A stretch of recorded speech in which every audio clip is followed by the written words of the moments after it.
Welcome to the Hamumu Halloween Home Horror Hoedown, the podcast where we watch scary movies so you don't have to. From award-winning to completely unknown, we take them all way too seriously. I'm your host, Mike Hummel. And I'm your host, Solange Hummel.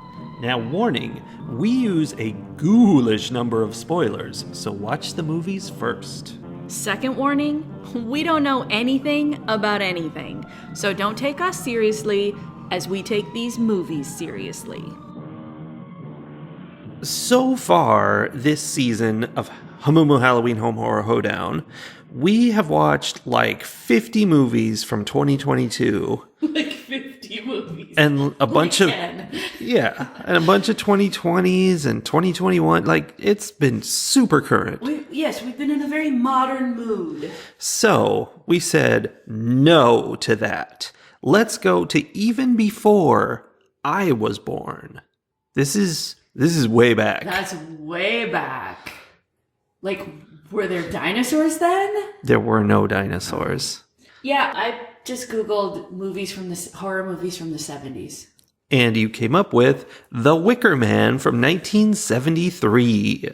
It was the first one on the list that IMDb made of top horror movies from the 70s that we hadn't yet seen. Oh yeah, we've seen a bunch. I scrolled down and like the first 6 or 7 we'd already seen. Yeah, for me, this movie is just only associated with Nicolas Cage going, bees, bees, bees! I don't understand that reference, so I feel like now that I've seen this one, I'm going to need to watch the Nicolas Cage one. Yeah, I'm intrigued to see that, because I haven't seen it, but I've seen that. I think it's a GIF that people would use on the internet back in the old days. Our next, mini-series of reviews? I mean, if you're interested in continuing, I don't know. We'll watch it and see if it's worth the time. Okay. Well, this movie opens with us getting to enjoy an entire sermon that didn't have to do with anything. We just get to enjoy it. It set the stage for Christianity. Indeed, there's not a lot of that in this movie, but there's a lot about that. This was one of the most, thematic, this movie has a message kind of movies that we've watched in a long time. But I feel like that message was not for me. This was not a scary movie. Anybody could watch this movie. It's about bad things, but it's not scary at all. Okay, when you say anyone can watch this movie, we should there are a few caveats to that, in that this is not a movie for children. No, it's not. That's true. There is a lot of sex, and someone is burned to death in a giant wicker Spoilers! Statue at the end. There is horror in this movie. It's just 1970s horror, which is so much more fun than...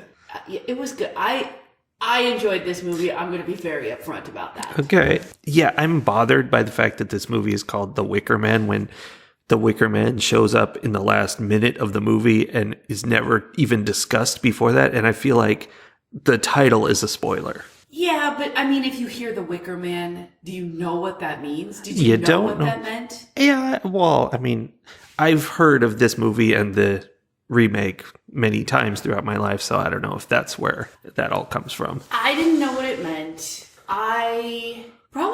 This probably would have been one of the top things on my list of what do you think is going to happen at the end of this movie? I probably would have added it to my list of 5 possibilities. Oh, but heading up to the end, I'm like, are they going to skip the Wicker Man entirely and throw this guy in the ocean? Because they've left that very open to us. Yes. So here's the thing though, and we discussed this very briefly yesterday after we watched the movie, which is generally against our rules. That's a crime. But I wanted to make sure I wasn't making a total fool of myself. Just both of us. Yes. I want you to have to be involved in this foolishness too. Mm-hmm. No, when I asked you, what is a straw man argument? Because I think it doesn't the movie doesn't make a straw man argument, but I think the theme of the movie is really that religion is making a straw man argument. maybe I was thinking, okay, this is something deep, that the title is not a spoiler. The Wicker Man is the cop who goes to the island. He is flammable, combustible, way hollow. Ooh, that's good.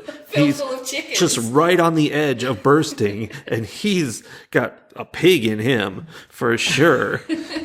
And yeah, he's just, wow. So we haven't explained what all that is, but yeah. Yeah, okay, so this cop shows up. He's looking for a missing girl. Like, he's gotten a letter addressed to him saying, this girl went missing. We haven't seen her in almost a year. You have to do something. And so he comes to the island, and he's like running around trying to find this missing girl. And I thought it was fascinating how this story played out, because while he's running around looking for the missing girl, everyone else is flat out denying that this girl ever existed. They're like, nope, there's no such girl. That lady has a completely different daughter. We don't know what you're talking about. They were straight up gaslighting him so hard. Yes. And you don't gaslight a Wicker Man. That's dangerous. I see what you did there. That was good. No, but at the same time, there's evidence everywhere that this girl existed. Yeah. So, like, I spent so much of the movie going, wait a minute, if they're pretending she's not real, she clearly is. Like, she's everywhere. There's evidence of her everywhere. Why are they all pretending she didn't exist? Like, what is going on? I was so intrigued and engaged by the way those two things worked against each other. Yeah, it was an interesting mystery because we're kind of piecing it together, and they made it sort of clear in a way that she had been the last harvest queen or whatever, and they had killed her to sacrifice to the crops. We're like, that definitely happened. Well, sure, but they didn't say that. No, they never said that. I mean, the movie made that clear, not the people. Absolutely. And that wasn't true. But first they made it seem like she had just straight up been murdered, and like he found her grave that had the umbilical cord tied to it, like you do. Yeah, always. But inside the coffin, no Rowan Morrison body, just the body of a hare, because as her sister said, that girl turned into a hare and she's happy now. She's not happy though, she's dead. The hare is dead inside the grave. Yeah. So, like, there were so many little things where you're like, wait a minute, what is going on? That's not what they said, but it's also not what they said. And it just kept leading him forward and forward and forward. Yeah, and they were always happy to have him investigate. It's like, I want permission to exhume this body. He was like, yeah, go ahead. Well, no, first they were like, no, you can't. So that he would have to say, obstruction of justice. And then they'd be like, all right. Well, no, the Lord Summerisle, when he goes to talk to him finally, he was like, I'm coming to you for permission on this. And he's like, yeah, you may do that. That is true. But unless he was talking to Lord Summerisle, everyone else like put up this facade of like, no, I couldn't possibly. And then he would strong arm his way past it and they'd go, okay. Yeah.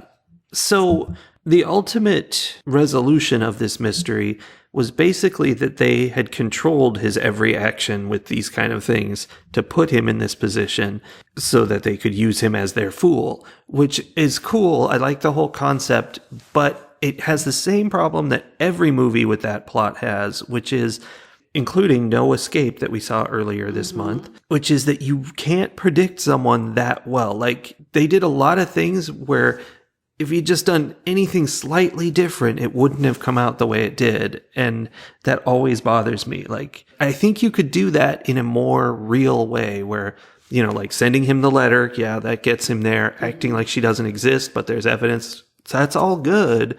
And, you know, get him intrigued enough to sneak into your harvest parade or whatever. Dressing himself up like the fool. Yeah, that's funny. Which was exactly what they needed him to do. But see, that, again, like they knew he was going to knock out the guy who was playing the fool. And because that guy was the owner of the inn where they had him stay and who was sort of antagonizing him the whole time. So he I hear what you're saying. It's implausible. I hear what you're saying. And often in those movies, like in No Escape, there were definitely places where I'd be like, that's not how I would respond to that stimulus, right? Like, yeah. I think there are some situations where there's a wide variety of responses. I suggest that perhaps one of the things this movie was trying to say is that Sergeant Howie, by the fact that he was such a man of faith and was so deeply ensconced in Christianity and the teachings of Christianity, had very little variety in the responses that he would give to specific stimuli. Yeah, he was on edge. How did they even know about this guy? Like, they really had him figured out. Yeah. Well, so one of the things that I liked best about it was at the end when they're like, doing the thing where the villains way over explain rather than just doing the thing that they were meant to do. They were pointing out that, like, their crops had failed even though they did their ritual sacrifices. So they needed to up the ante this year. So they had to find an adult sacrifice. And it had to be the right kind of adult. And I thought it was so cool how they were describing he needed to come of his own free will, which he did, although under a lot of manipulation, which is an interesting, discussion there. There's a lot of discussion possibility around free will and what it is. That he had to have the power of a king, and he's a police officer in Great Britain, so he is like bestowed with that power as his authority. He had to be a virgin. He didn't believe in sex before marriage because he was super Christian, and that was what he had been told. Kind of a stretch that they didn't know if he was a hypocrite on that or not, but okay. Well, I mean, I think that's where it's different, as like the 70s versus today. I don't know. I think maybe there's a little more wiggle room for people who are people of faith and then how they behave. They just didn't know. It was all much more secret back then. Yes. And then they also needed him to be a fool, which he, of his own free will, made himself into by stealing their fool costume. Yeah. Like, the whole thing was just, I loved it. I loved it. Yeah, that was cool. I still feel, implausible amount of directing, and it could have been simpler, to not do that. In fact, there's a whole bit where the sexy innkeeper girl, tries to lure him into sex by banging on the walls. By banging on the walls. She was singing. Singing and banging. This movie is straight up a musical. There's so many songs. And it's not just that they're songs. Like, they're not just singing bar songs. Like, the songs are part of the plot. Yeah. Yeah. Okay, so she's singing, she's banging on the wall in the room next door, and she's like, I'm putting this in some heavy-duty air quotes, sexy dancing? Yeah. Well, it was 70s sexy dancing. Weird tribal wall banging dancing. Yeah, it was some intense upright writhing. I don't know. It was definitely designed to entice him to come. Even though he could not see any of it. He just heard banging noises and singing. Right. He was just supposed to feel the vibe. I mean, there was definitely magic there. It was like she lured him mystically. Yes. That's a little weird, but she didn't. Pagans do that. Because he was a man of faith. Yes. And he was It was very much one of those things, where a demon's trying to seduce the priest, and he's like, I must, but no. And he's sweating and pressing against the wall. It's just like, wow. Although, that man sweat at the drop of a hat. Yes, he's a sweaty guy. The night before, they had some kind of ritual thing where they had some other girl, they did a whole mating ritual in a completely different room. I don't think he even heard them. It was just that he knew it was happening because the rest of the villagers were down in the tavern, singing a song about it. Yeah. And he's, up, clenched up in his bed, biting his finger and, in pure agony at the idea that someone else was having sex somewhere. Yeah, I think the idea was that he's real pent up. After all, they said he's engaged to be married, so he's waiting for that day. He was intense. Which is funny because the very first thing we see of him, he lands in his plane and he's like, I'm going to find this girl. And I'm like, oh, he's just like Dudley Do-Right guy. Like, he's just like marching through town with his bag and he's so ready to save the day. And then it turns out that it wasn't like Dudley Do-Right at all. It was just repression on repression on repression. It was really creepy because he was a police officer there to do policey things. Like he wanted to solve a murder. Yes. And, trying to find this girl. And that's all great. But also he made himself the enforcer of Christianity. He was like, all you people clearly aren't Christian here. You've let your churches fall to ruin, and you talk about sex in school. Yeah, you're doing maypole dances. Apparently, he didn't like that. Well, when they explained to the kids what it meant, but he's doing all these things and flipping out about it, and he didn't have any authority, so he couldn't actually say you're under arrest for that, but he wanted to, and he was enforcing Christianity, which was really gross and. It was not great. He was a bad guy. He was. And here's the thing. Like, the rest of the villagers, they did things that I was like, ooh, that's weird. Yeah, they did weird stuff. I don't know that I would be partaking in that particular ritual and I'm not talking about that at the end. Like, just for the first 3 days that he's there, they're like coupled up out on the lawn one night. Yeah. A bunch of different couples doing their thing out on the lawn. And I'm like, not for me. But you're not hurting anybody. It seems to be all consensual. Whatever. They're all singing a song while what's-her-face up there loses her virginity. Again, not for me, but everyone seems to be like on board with this. And even something as simple as like a little girl had a sore throat, so they made her put a frog in her mouth. Yeah. For like a couple seconds and then spit the frog out and then gave her some candy. Like, this was their little like home remedy for a sore throat. Yeah, she gave the sore throat to the frog, which I thought was terribly rude. That is kind of rude. But like, is it... I can't believe I'm about to say this. Is it that much different than the home remedy that I experienced where I was told I had to drink apple cider vinegar every time I had a sore throat? And that has ruined our cooking ever since because you're afraid of apple cider vinegar. Which is delicious. It's all like, at no point in those first 3 days was there anything that was actually bad. If you take away the once a year murdering a young girl from their village to keep their crops growing, and also the fact that when that didn't work, they lured a cop to their island so they could like psychologically torture him and murder him, burn him to death. Yeah.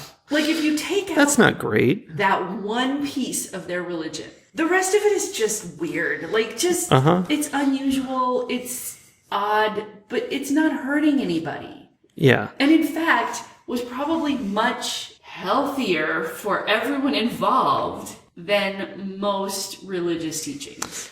Yeah. It was interesting because, there's a lot of this kind of movie where people go into the creepy society or creepy cult or whatever, and we see them being creepy. And what it usually is they're all silent and staring and whatever. This was like the opposite. They were all body and raucous and dancing around and singing, and he hated it because he's silent and stoic. It was awesome. Like, so much being turned on its head, and like I feel like this movie is 3 entirely different movies depending on what your belief system is. Like, a hardcore religious person watching this movie is going to see much more of a horror story than someone who doesn't believe in religion at all, which is sort of where we're coming from. Like, whatever, we're like sort of neutral ground where we're seeing both sides of it versus someone who like perhaps has a pagan background would watch this movie and be like, it would be an entirely different thing. It would almost that guy should be burned. Like, right? Like, it would just be like, haha, look at them playing with that guy. Like, it was so, like, your perspective was so important when watching this movie. That's why I wrote a note of conservative horror, because that's where it's a horror movie. If you're identifying with this cop and you think he's real cool, Yes. you're like, oh no, this is horror. He's stepping into this terrible world of people having fun. It's awful. And that's kind of what it felt like. It was from the 70s, and it was like there's a big audience for people who are deep into their Christianity and don't like other things. But here's the thing. This movie was not made pro-Christianity, No. pro-conservative beliefs. Like, No. this was made as satire against those things. The protagonist was not the hero. No. But it wasn't even, like, you could see, I'm envisioning, like, one of those, like, hyper-Christian, like, film production companies, like, making movies about this. Yeah. Like, they could make this same movie, right? Yeah.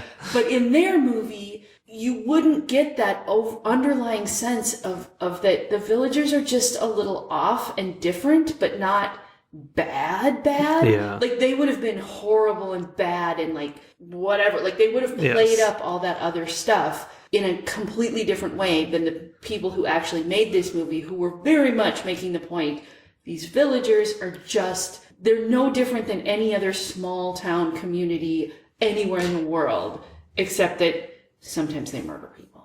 I mean, sometimes we all do. But that was the camera work and stuff was from the cop's perspective. So we would see things that really weren't bad. They were just weird. They were just unchristian, and it would like zoom in on him and be like, "Oh, what's that?" Like there was something hanging in a window. I don't even know what it was. It was like a weird little hanging thing, like a dream catcher, but very different. But same idea, just like a thing hanging in a window, and it zoomed in on that. Like that's not something a normal person would have. Right? Oh, or like the weird little, there was some kind of little door knocker thing on the door. There was like a face on the door. Yeah. Which I'm sure had some religious meaning for this village. Like, I don't think it was just like a quirky face. Yeah. It had meaning. But to him, he didn't know what it meant. And it could have just been like, haha, look at that quirky face that they put on their door. Isn't that quaint? And instead he was like, gasp. Gasp. Indeed. You know what this movie reminded me of? And I'm very sure this movie influenced? Hot Fuzz. Tell me more. I mean, it's very, very similar. It's the cop going into a quaint little village, and they're secretly a cult, and they all act weird, and he's flipping out about it, and the guy in charge of it all, it's very similar looking. Timothy Dalton and Christopher Lee. And it's this whole showdown between them. And I think this was a huge influence on it. It's a British movie, so I see the connection. Isn't that Simon Pegg and Nick Frost? Yeah. Okay. I don't remember that movie at all then. Oh my gosh. I feel like I need to watch that movie again with this background because it will probably make it It's a good movie. I do remember that it was good. I just don't remember anything about the plot. I bet it's very much based on this. I'm sure there's other references too, but I think that's a big part of it. We had the added layer of watching this on a streaming channel, Movieland, that gave us ads at various points throughout the movie. Very often. Which, lots of these streaming channels do, especially if they're free, and it is what it is. In the movie, they didn't plan out these ads. They were just mid-sentence. Right, just would interrupt in the middle of whatever was happening. And the layer piece is that almost all of the ads that we saw, because as of this recording, we are a month away from Election Day, they were all ads that Greg Abbott put out about how evil Beto is. And oh my gosh, it literally added to the depth and horror of this movie to see what they were doing, because it's almost exactly the same thing. Yes. This awkward girl is like, Beto is too dangerous for Texas. Because he wants boys and girls to play sports together. Yeah, that was my favorite. Obviously, we all know is there's dog whistles all over that. That's a whole other issue that they're afraid to say because they know it's not a winning issue. Yeah. But, gotta wave those red But it's flags. funny that they make this ad that literally, like, the actual words they say are, one of the things they say is Greg Abbott signed a law to prevent boys and girls from playing sports together. And it's like, if you don't know the dog whistles behind that, you're like, wait, what did he do? Why? Yes. So, it was the whole, the Wicker Man. The Wicker Man still exists today and is alive He's running and for well office. and running for office. And that was a whole other thing.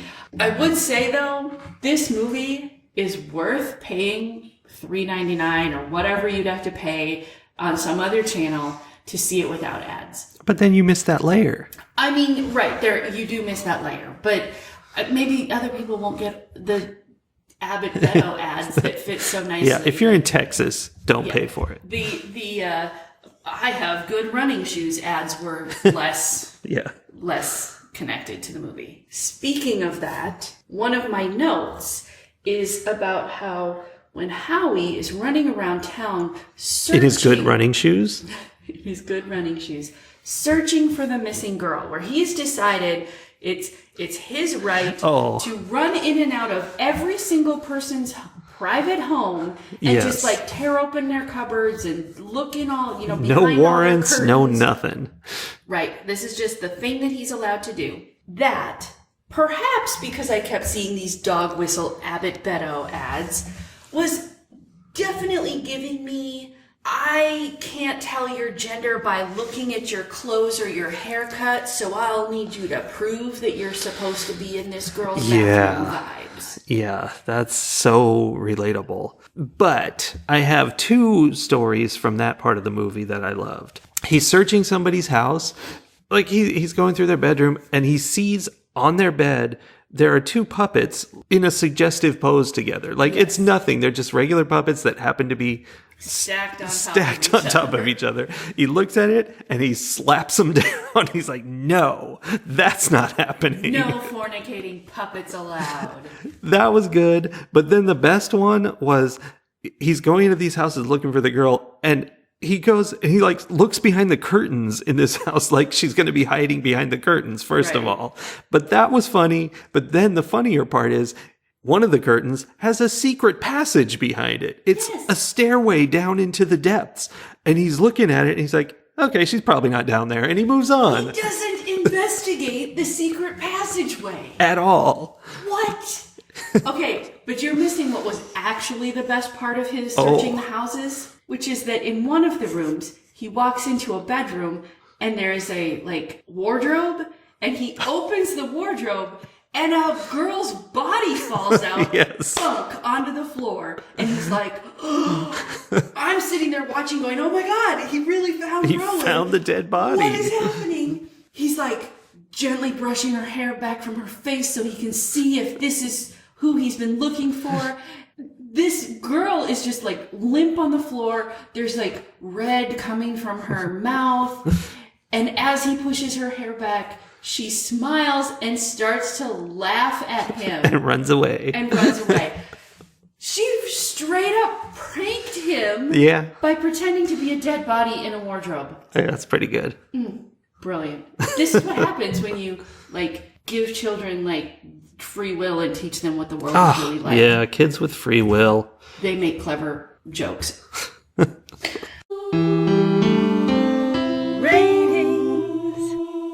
When we step into a 70s movie, I'm kind of, especially this is early 70s, I'm immediately turned off because 70s. I mean... Yeah, we've talked about that before. It's like a huge dip in a culture throughout the world. 60s are better, 80s are better. Throughout the world, or is this just a this US is thing? a British movie, so... Yeah. Yeah. That makes me sound like an idiot. Okay. And it opened with stuff that confirmed me for that. They're just having this church service that we have to sit through and watch, and then 20 minutes of him flying over the island and looking at it, and I'm like, okay, I get it. The Summer Isle in real time. Yeah, they're letting us just gaze upon this island for 5 minutes. Okay. But then it improved. immediately it goes into this mystery. He lands at the island and they're like, they don't want to come give him a dinghy he's flying a seaplane and he lands near the harbor and he's like, bring out the dinghy, which was funny. It was funny that he was pulling out his megaphone and yelling at them and they were yelling back. I mean, that's how you have to do it, but it's still funny. All of that. And so it like goes straight in. He's like asking all these guys if they've seen this girl and they all lie. And so it it just goes straight in and gets weird and goes. And then it's not my kind of movie, but also the mystery is fun and the 70s-ness is not my kind of thing. So I was pulled in from like a very negative position at the beginning to more positive, and I liked that there was a twist to the end. And then I think as a bonus, talking with you about this movie has improved my view of it further. Really? Yeah, I think I was like, oh yeah, you're reminding me of, because you're excited about different things here and you're reminding me of the things that were enjoyable in this. So that all comes down. I know I'm going to give this a lower rating than you are. Yeah, you are. I am. But it's real 70s. So, I guess I'm going to go a little higher than I was. I'm going to give it 4 flaming hands out of 5. Okay, that's fair.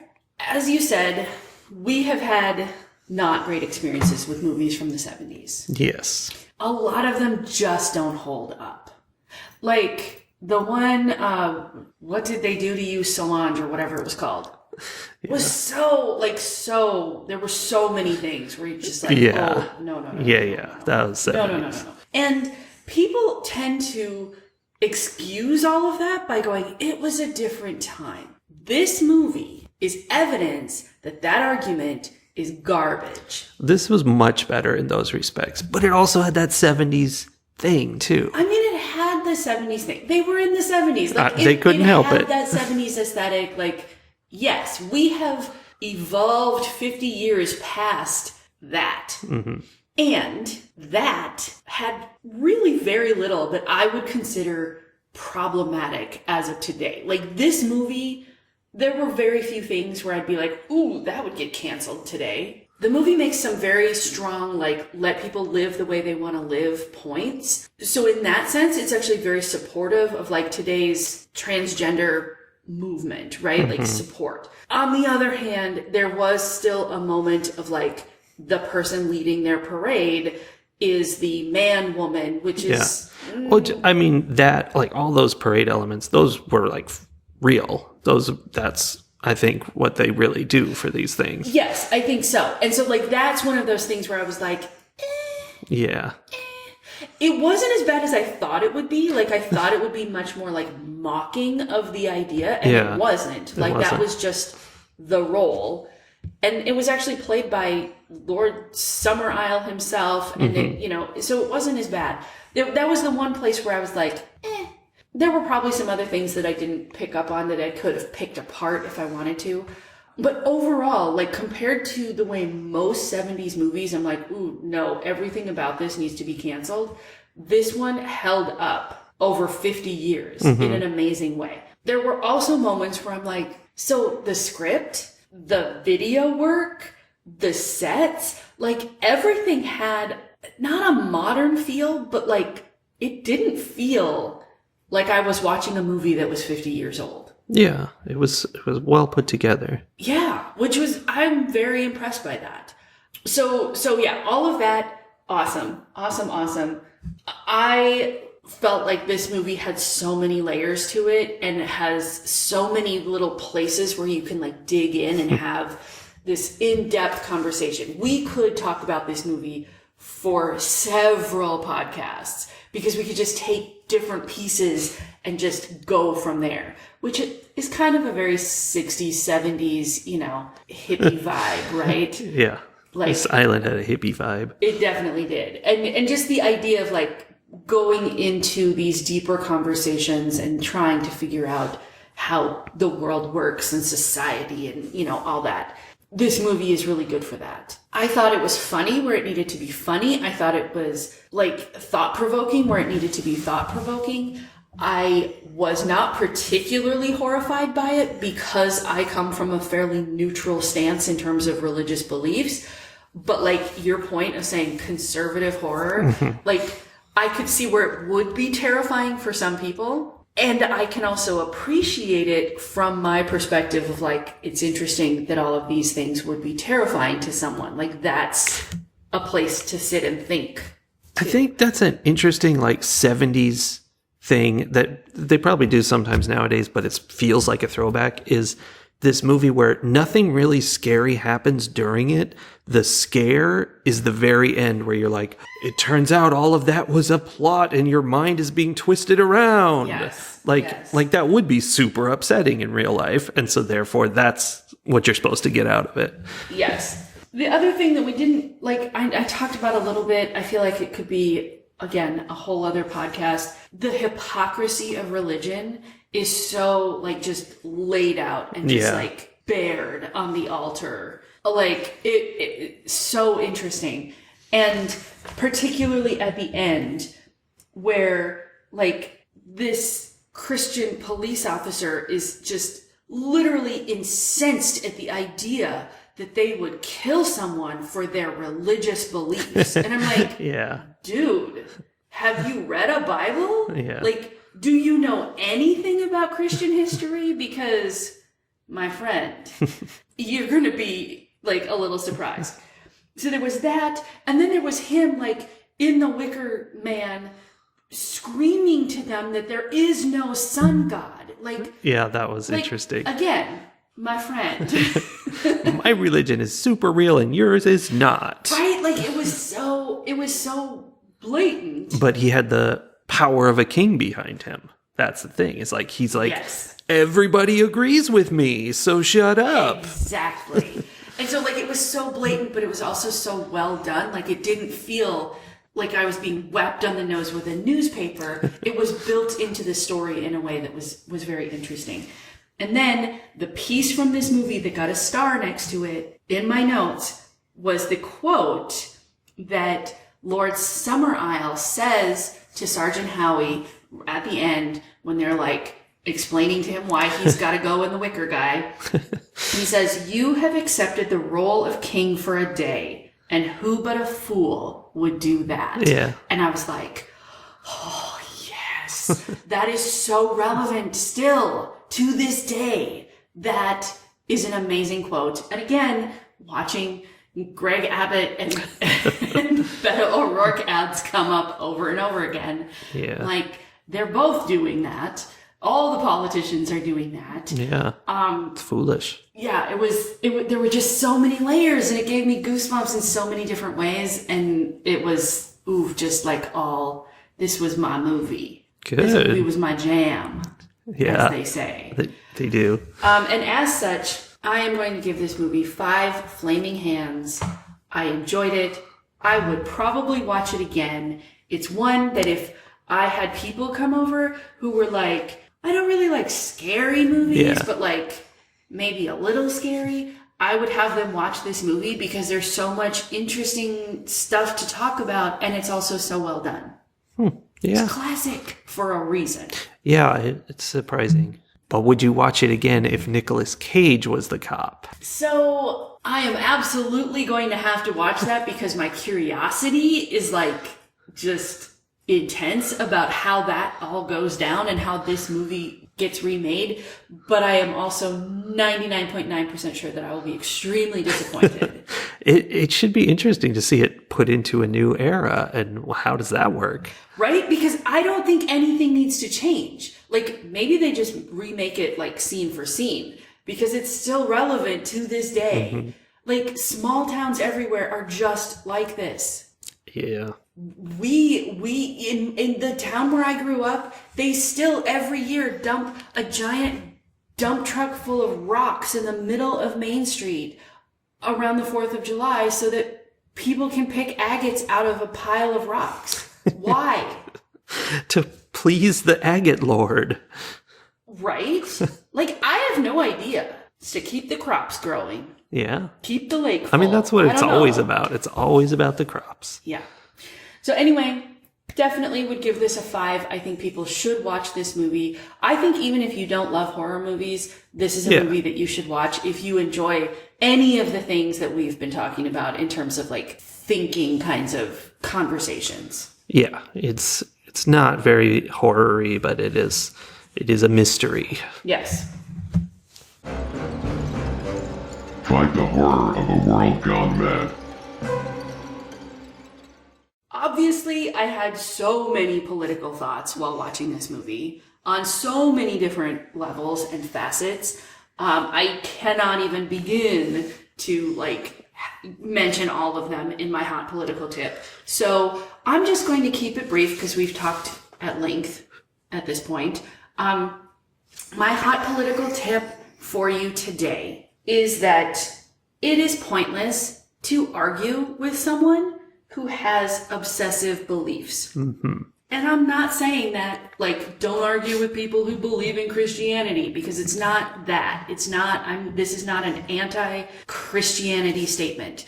This is anyone who has fanatical beliefs about something, who has taken the belief system of some organization and turned it into, their core being. You can't argue with them. There's no changing their mind. Literally, that man was burning to death, and he was still arguing about whether or not his God or their God existed. Yeah. You can't reason with it. You can't have a conversation with it. You kind of just have to be yep, you do you, boo. And the problem then comes in when them doing them involves them telling me what I can do with my body and what I can put on my body and what jobs I'm allowed to have and what words I'm allowed to say and what foods I'm allowed to eat. And, then we have to do something about it. But that's not arguing with them about their belief system. It's holding ground in terms of you get to do what you want. I get to do what I want. That's the way the world works.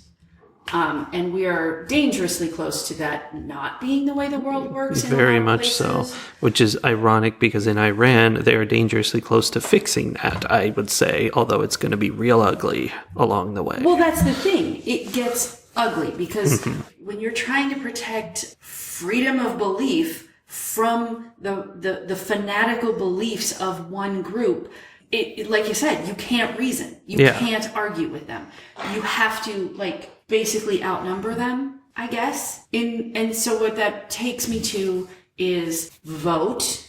Oh. Vote. And do more than vote. Show up, be the places, have the conversations, be a part of the solution. But while you are doing those things, don't sink to their level and spend all of your time having arguments on Facebook or Twitter or wherever, Reddit, about what's right and what's wrong, because those conversations are completely non-productive. Do not retweet bad takes in order to dunk on them. You're just spreading the bad take. Exactly. And I say that as someone who regularly falls into that trap myself because it's infuriating to see, but it doesn't help anything. It just burns a lot of energy for no reason.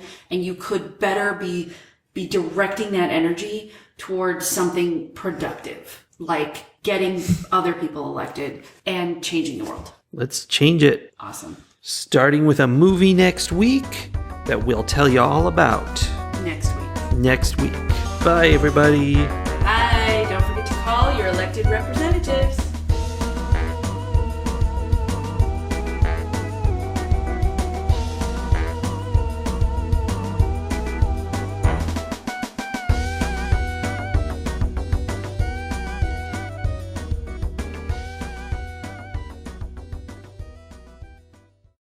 What? Wicker Man. Why did you laugh? Did you record that? Yeah, a little bit. That better end up at the end of this podcast.